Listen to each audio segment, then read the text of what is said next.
If you live in Smyrna and want to get away from it all, you could almost stay in our own backyard. Smyrna's 4th annual boat day let many people leave their worries on the shore as they climbed into a canoe or kayak. Well, today's boat day in Waterfest. We've had about 100 folks show up so far. I know the weather is kind of iffy today, but we're being real safe about things. We've got spotters out there that know about the lightning and whatnot, so if there's any lightning coming up, why they have to get off the water. But we still have at least 100 folks showing up. And there were many hands involved to make boat day a success. We've got folks, a lot of the folks work for the town of Smyrna, but we've got other folks with our engineer of record, our Dempsey Dillon Associates comes out, and we have a lot of folks that volunteer that provide us with kayaks of their own. So it's working out real well. As a spotter, Mayo Taylor thinks boat day is a great event.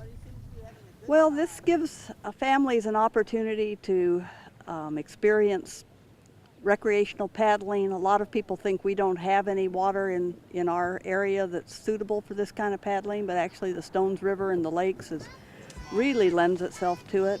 And part of our philosophy is if people are out on the water and enjoying it, they'll care about what happens to it. I got this wristband thing and had to fill out a sheet of paper, and then we went to go get our life jackets and waited just a little bit, and then we got in the kayak, and it was fun from there. We're just having fun out on the lake. We've been here 2 or 3 years in a row, and I didn't think Daniel would be able to kayak, but he's doing real well.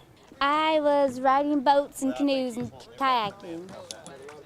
Yeah, it's like super peaceful because no one ever bothers you, and it's cool when it's raining. We intentionally selected this spot because we are isolated from the power boats, and we are, for the most part, isolated from the winds, because to the west of us is the old Weekly Lane road base, and that helps us have what we call flat water.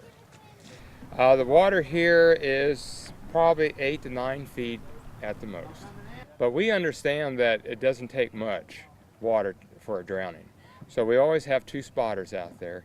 And they're both with the Stones River Watershed Association, with whom we partner along with the Corps of Engineers. When you come to our event, any event, you have to fill out a waiver. And then at this event, you'll receive a wristband, and you must put that on.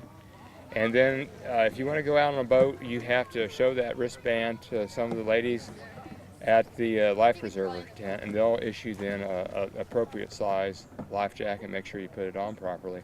And only then can you get in on a boat. For future reference, we hold it on the last Saturday of June every year.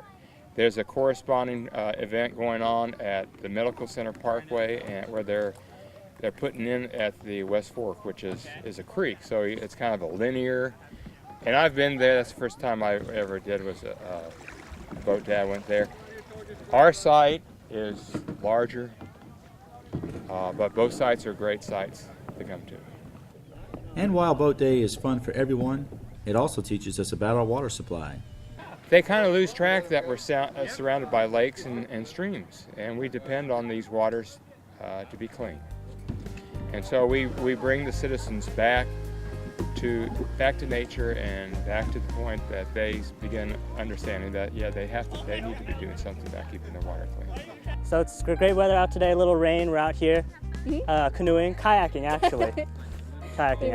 No, we had this little competition going on, racing from one end of the lake to the other. Yeah. I, of course, came out on top. Yeah. Charlie here, he tried to cheat. I gave her a head start. She drove me into some people, so I had to get around some obstacles. Did not. She ran out of arm strength about halfway in, so I did not run out of arm I strength. slowed down a little bit. He used mine. Gave her a decent lead. We raced twice, and I won both times. Let her win. I'm just saying, no, you didn't let me win at all. I won both times.